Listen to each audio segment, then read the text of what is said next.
In this video, we're going to be looking at sequences or patterns of numbers.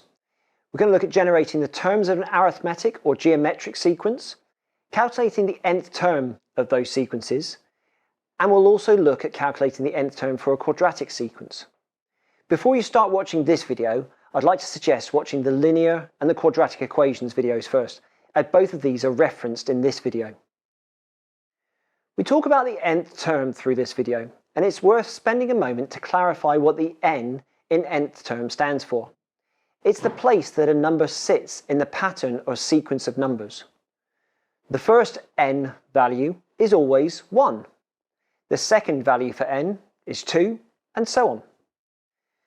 The term is the number that's created by substituting that value of n into the nth term.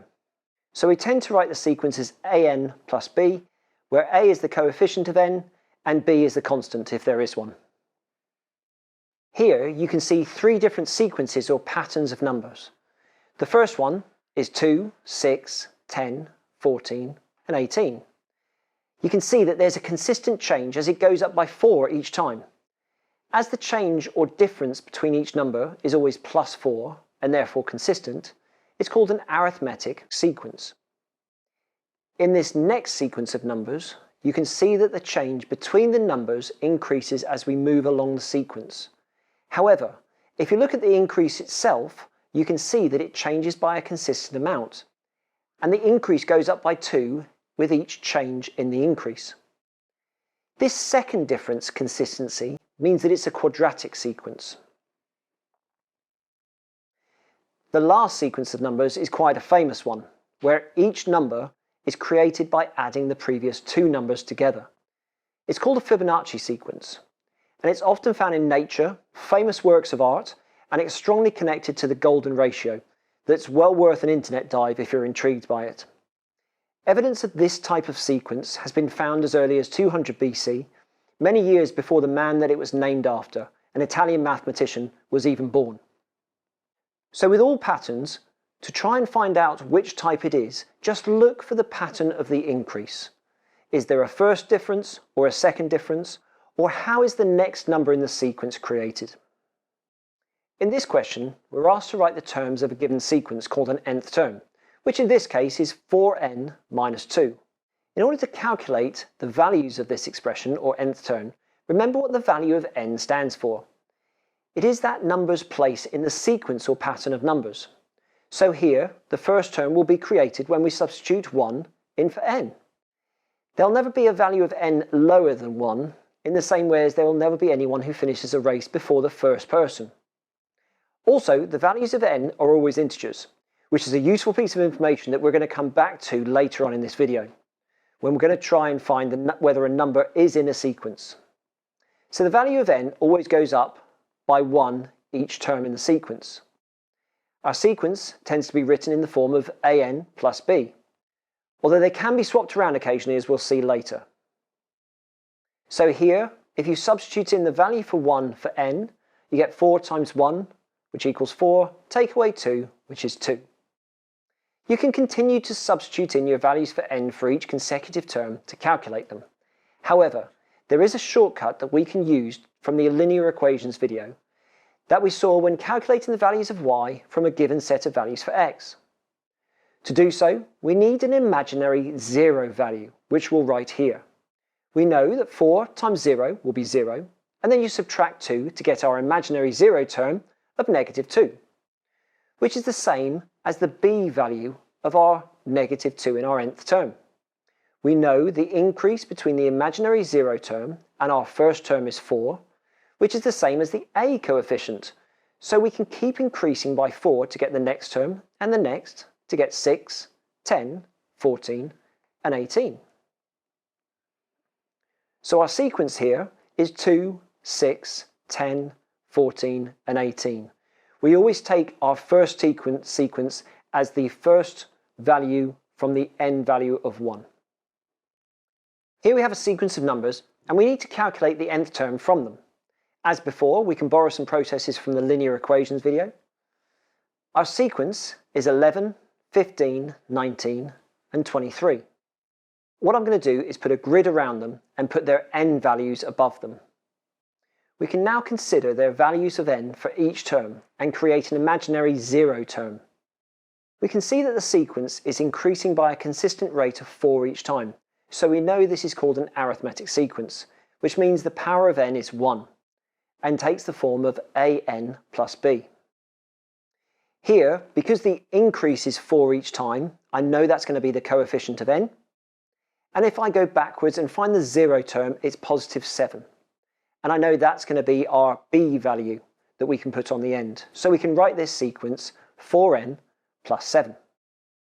In this next sequence, we have the numbers 9, 6, 3, and 0. Because these numbers decrease, we know that the coefficient of n, in this case, is going to be a negative number.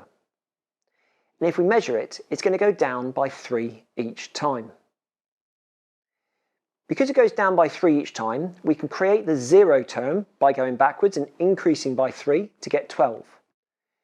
So if our coefficient, or our a value, is going to be negative 3, we'd write it as negative 3n plus 12, which is our zero value. Here, because we've got a negative 3n, sometimes it's written with the b value first, so 12 minus 3n. It's just a matter of grammar sometimes. In this problem, we're trying to find the nth term for a quadratic sequence. We know it's a quadratic sequence as the numbers increase by a different amount each time, but this increase itself changes by a consistent amount. Whereas in an arithmetic sequence, we're looking at the first difference, in this one, we're looking at the second difference. As you can see, the numbers in the sequence are 3, 14, 29, 48, 71. Which means the first differences between the numbers are 11, 15, 19, and 23. The second difference between these increases is where we can tell it's a quadratic sequence, as they themselves increase by 4 every single time. Before we start to calculate this, let's remind ourselves from the quadratics video what a quadratic equation looks like. So we have ax squared plus bx plus c. In sequences, we use the variable n instead of x, but the rest of the form is the same.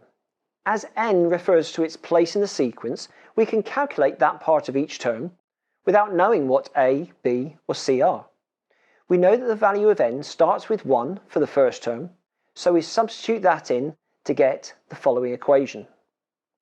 So for the first term, it's going to be an squared plus bn plus c, the same as it will be for all the other terms, but we know what the value of n is going to be.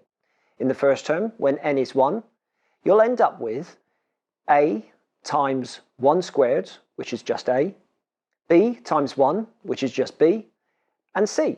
So you end up with the equation a plus b plus c, which equals 3, because that's our first term. So for the second term, it would be a times 2 squared plus b times 2 plus c. So you'd end up with 4a plus 2b plus c, which in this case equals 14. You can do this for the third term and end up with 9a plus 3b plus c, and so on. We can find the first difference between the first and the second term by simply taking the first equation away from the second. So we have 4a take away a, which gives us 3a,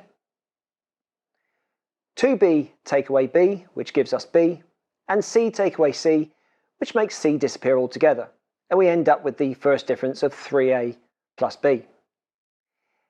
And if we look for the next one, so the difference between the third equation and the second, we'll do 9a take away 4a, which would give 5a, 3b take away 2b, which gives b, and again c cancels out. And we can look at this for the difference between the third and the fourth one, being 7a plus b. Now we can find the second difference. So this is the difference between that last difference and the one before it. So we have 5a plus b take away 3a plus b, which leaves us with 2a. Now this is crucial, because we can tell from the next one as well, 7a plus b take away 5a plus b, which also gives us 2a. It's consistent. This is where our consistent second difference comes from. So, If we look at the next screen, we can see where we've calculated the first differences and the second differences. We know that our second difference is 4, and that 4 every single time equals 2a. So if we have 2a equaling 4, we know that a equals 2. So now, if we go back to our sequence of 3, 14, 29, 48, 71, and remind ourselves what the first and the second differences are. The first difference between 3 and 14 was 11, then 15, 19, and 23. Our second difference between each of those increases is an increase of 4 every single time. Now we know from our calculations with our quadratic sequence that the second difference every time is going to equal 2a. So we can find out what a is by saying 2a equals 4. We divide both sides by 2 and we get a equals 2. We can then use that to substitute into our first difference of 3a plus b, because we know that that equals 11. That was our first difference between the first two terms. We also know what a is, so we only have one variable to find. So we can do 3 times 2, which give us 6, plus b, which give us 11. Substitute 6 from both sides will give us b equals 5. Now we can go back to our first term, which is 3. And here we had the very simple equation of a plus b plus c. And we know that that equaled the first term of 3. A equals 2, b equals 5. We need to find out what c equals. So 2 plus 5 equals 7, plus c will equal 3. So if we subtract 7 from both sides, we end up with c equals negative 4. Now we can double check that all of these are correct by using our second term. So we know that in our second term we can substitute in the values for a, b and c, and we get 2n squared plus 5n minus 4, and it should equal 14. Well, n squared for the second term is going to be 4, 2 squared, times by 4 will give us 8. We're going to have 5 times 2, which would give us 10. And again, we're going to subtract 4 because that's our c coefficient. 8 plus 10 would give us 18. Take away 4 will give us 14. So we can check that this is correct. So now that we've double checked it, we can confirm that our sequence for this set of numbers is going to be 2n squared plus 5n take away 4 for all of these terms.